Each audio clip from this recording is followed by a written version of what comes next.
문과생이 로봇 회사에서 연봉 9천만 원을 받는 시대가 열리는 중입니다. 지난해 하반기 화웨이 등이 비공개 출신에게 50만 위안 이상을 제시했죠. 이 숫자가 내 월급과 직업의 미래를 직접 흔드는 이유가 있습니다. 그런데 이들이 원하는 건 코딩 실력이 아닙니다. 이 연결고리의 정체는 무엇일까요? 왜 중국은 지금 문과생에게 이 돈을 쓰는 걸까요? 지금 바로 보여드리겠습니다. 2026년 현재 중국의 로봇 산업은 세계가 주목하는 속도로 팽창하고 있습니다. 산업용 로봇 설치 대수에서 중국은 이미 세계 1위입니다. 2025년 기준 연간 약 27만 대가 설치됐는데 전 세계 로봇의 약 절반이 중국 공장에 들어가는 셈입니다. 2026년 들어서는 한 발 더 나아갔습니다. 사람처럼 걷고 작업하는 휴머노이드 로봇이 실제 공장 라인에 투입되기 시작했거든요. 유니트리의 지원, 에이즈봇의 W1, 올해 들어 실제 생산 현장 투입 사례가 여러 건 확인되고 있습니다. 화웨이도 움직였습니다. 2025년 말 화웨이는 하모니 로봇이라는 로봇 전용 운영체제를 공개했습니다. 스마트폰, 자동차, 로봇을 하나의 운영체제로 연결하는 전략입니다. 단순한 소프트웨어가 아닙니다. 로봇 생태계의 표준을 자기 손으로 쥐겠다는 선언에 가깝습니다. 여기까지가 현황입니다. 그렇다면 이 인재전쟁이 내 장바구니와 생활비에 어떻게 연결되는지 봐야 합니다. 2025년부터 중국 로봇 기업들이 한국, 대만, 동남아 대학원생을 대상으로 직접 채용 설명회를 열기 시작했습니다. 언어보다 기술 감각을 우선시하는 기준이 확산되는 추세입니다. 왜 이게 내 월급 문제냐면 인재 이탈의 방향 때문입니다. 한국의 로봇과 AI에 관심 있는 20대 후반, 30대 초반 인재가 중국 기업의 파격적인 연봉 앞에서 선택을 고민하게 됩니다.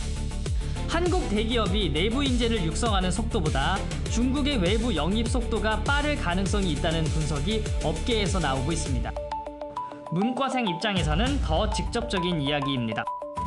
기획자, 데이터 라벨로, UX 설계자, 법률 분석 담당자 이런 직군의 연봉 9천만 원이 붙는다면 지금까지와는 완전히 다른 선택지가 생기는 겁니다. 내 생활비와 직업 안정성을 결정짓는 인재 시장의 경계가 지금 다시 그려지는 중입니다. 여기서 핵심 질문이 하나 있습니다. 왜 하필 지금 이 시점에 이런 일이 벌어졌을까요? 이것이 바로 문과생에게 9천만 원을 내건 인재 전쟁의 진짜 출발점입니다. 원인은 미국의 제재입니다. 2023년부터 2025년까지 미국은 반도체, AI 칩, 로봇 핵심 부품에 대한 대중국 수출 규제를 연속으로 강화했습니다. 화웨이를 포함한 중국 기업들이 내린 결론은 하나였습니다. 자체 공급망과 자체 인재 없이는 지속 성장이 불가능하다는 것입니다. 여기에 중국 정부 정책이 맞물렸습니다. 2023년 발표된 로봇 플러스 정책은 2025년까지 로봇 관련 인력 50만 명 양성을 목표로 명시했습니다. 고연봉 채용 열풍은 정부 보조금과 기업 간 경쟁이 함께 작동한 결과물인 셈입니다. 그런데 여기서 기술 인재의 정의 자체가 바뀌기 시작했습니다. 코딩을 못해도 로봇을 이해하고 사람과 연결할 수 있으면 된다. 이 기준이 중국 기업 사이에서 퍼지면서 인재 전쟁의 전선이 이공계 밖으로 넘어온 겁니다. 정리하면 이렇습니다. 미국 제재 자립 전략 인재 정의 확장문과 흡수. 그렇다면 화웨이가 실제로 어떤 구조를 만들고 있는지 들여다볼 필요가 있습니다. 화웨이의 하모니 로봇 전략은 스마트폰 생태계를 구축했던 방식과 거의 같습니다.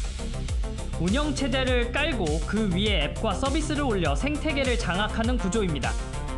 애플이 앱스토어로 전 세계 개발자를 자기 플랫폼 안에 묶은 것과 구조적으로 유사합니다. 로봇 서비스와 줄여서 라레스라고 하는데 로봇을 파는 게 아니라 로봇 서비스를 구독하게 만드는 비즈니스 모델입니다. 넷플릭스가 TV를 팔지 않고 콘텐츠 서비스를 파는 것과 같은 논리입니다. 이 구조가 돌아가려면 엔지니어만으로는 부족합니다. 서비스를 기획하고 사용자 경험을 설계하고 규제 환경을 분석하는 사람들이 필요합니다. 그게 문과 인재입니다. 화웨이가 로봇 플랫폼 생태계를 구축하고 있다는 것, 이것이 바로 앞서 말씀드린 인재전쟁의 전선이 이공계 밖으로 넘어온 핵심 이유입니다.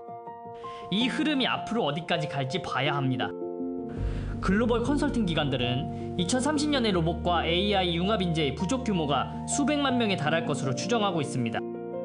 중국은 지금 그 선점 경쟁에서 가장 공격적인 플레이어입니다. 한국은 어디 서 있을까요? 반도체, 배터리에서는 세계 수준의 경쟁력이 있습니다. 현대로보틱스, 두산 로보틱스처럼 하드웨어 기반도 존재합니다. 다만 로봇 소프트웨어와 플랫폼 영역에서는 중국, 미국과의 격차가 상당하다는 분석이 나오고 있습니다. 더 근본적인 문제가 있습니다. 비전 공자를 로봇 인재로 전환하는 재교육 인프라의 속도가 국가 경쟁력을 결정할 가능성이 높습니다. 2026년 현재 한국의 정책 대응 속도는 중국과 거리가 있어 보입니다. 이 격차가 지금부터 어떻게 좁혀지는지가 향후 5년의 핵심 변수입니다. 이 이야기가 먼 나라 얘기처럼 들릴 수 있습니다. 그런데 사실 가장 개인적인 질문과 맞닿아 있는 겁니다. 나는 이공계가 아니니까 관계없다. 지금 이 생각이 가장 위험한 오판일 수 있습니다. 중국이 연봉 9천만 원을 내걸면서 원하는 사람은 코딩 전문가가 아닙니다. 기술을 이해하고 그것을 사람의 언어로 연결하는 사람입니다. 기획자, 마케터, 법무 담당자가 기술 감각을 더한 형태에 가깝습니다. 새로운 직업이 등장한 게 아니라 기존 직무의 경계가 확장되고 있는 겁니다. 한국에서도 이 흐름에 올라탈 수 있는 경로가 없는 건 아닙니다. 로봇 스타트업 참여, 직무 전환 교육, AI 협업 능력 습득, 선택지는 존재합니다.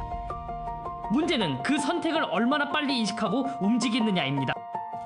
기술 패권 전쟁에서 나는 어느 쪽에 서 있을 것인가? 이 질문은 결국 내 지갑과 직업 안정성, 그리고 장바 군의를 채우는 방식까지 바꾸게 됩니다.